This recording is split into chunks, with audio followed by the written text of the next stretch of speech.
Si vous êtes nouveau sur la chaîne, n'oubliez pas de vous abonner et d'activer la cloche de notification. On commence.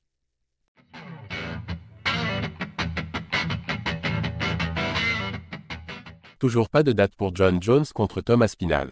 Un ancien combattant pense savoir pourquoi Bones évite le Britannique. Jon Jones contre Tom Aspinall est sans doute le combat le plus attendu de l'année en MMA. En théorie, le champion incontesté doit affronter le champion intérimaire. Or, Tom Aspinall détient la ceinture intérimaire depuis 2023 et n'a toujours pas obtenu son title shot. Le Britannique a même défendu ce titre intérimaire, une première dans l'histoire de l'UFC. Le natif d'Atherton ne cesse de réclamer un combat face à Bones, mais ce dernier paraît désintéressé. Face à cette situation qui s'éternise, Tom Aspinall semble perdre espoir, et se dit aujourd'hui prêt à affronter quelqu'un d'autre. Si Jon Jones se retire, Dan Hardy ne voit qu'un combattant légitime à affronter le Britannique. Aujourd'hui, il en fait nul doute que Tom Aspinall est le challenger le plus légitime à affronter Jon Jones. Pourtant, ce combat qui semble couler de source, n'a encore aucune date. Tom Aspinall l'a annoncé, il veut ce combat et l'UFC aussi, c'est simplement du côté de Jon Jones que cela bloquerait.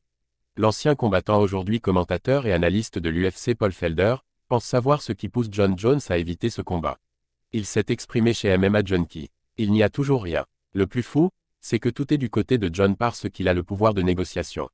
C'est lui qui peut dire « Non, je veux tout cet argent ». Alors que Tom dit « Écoute, jusqu'à ce que je te combatte et que je te batte, la balle est dans ton camp. Je suis le champion intérimaire. Je ne suis pas celui qui peut dire que je veux 25 millions de dollars pour combattre Jon Jones. Tout repose vraiment sur Jones et je commence juste à m'inquiéter. Je ne veux jamais dire que quelqu'un comme Jon Jones a peur. Mais on dirait qu'il l'évite. Je pense qu'il sait qu'il est au bout du rouleau. Il n'a pas peur, mais il sait que les choses peuvent mal tourner, ou peut-être vraiment mal tourner pour son dernier combat. Le gars qui va faire ça, c'est Tom. Alex Pereira est aussi effrayant qu'on peut l'être, mais dans la boîte à outils de Jon contre lui, il y a bien d'autres façons de gagner. Avec une victoire d'Alex Pereira ce samedi face à Magomed Ankalaev, l'on pourrait penser que le Brésilien grillera la priorité à Tom Aspinall. Cependant, Dana White assure que Jon Jones contre Tom Aspinall serait en préparation pour cet été.